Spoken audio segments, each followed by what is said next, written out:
நேற்றைய சண்டையை மறந்து புன்னகைக்கிறது எதிர்வீட்டு குழந்தை. பசித்த மீன்களுக்கு இரையாக போவதில்லை குளத்தில் மிதக்கும் நிலவு. ஏறி போகும் எறும்பை ஆச்சரியமாக பார்த்தது ஆழ குழிக்குள் விழுந்த யானை. தூக்கத்தில் புன்னகைக்கும் குழந்தையின் முகம் கடவுளின் சாயல். யாசக பாடகனின் தட்டில் சில்லறை விழ தடுமாறும் பாடல்.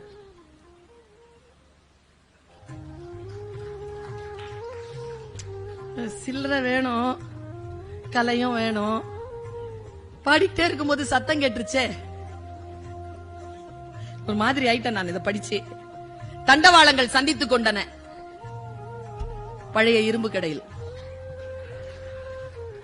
இது பாருங்க, எனக்கு ரொம்ப அழுத நான் இத. ஏன்னா எனக்கு அந்த மாதிரி அப்பா தான். பொத்தலோடுதான் நெய்வார்களோ அப்பாக்களின் பனியன்.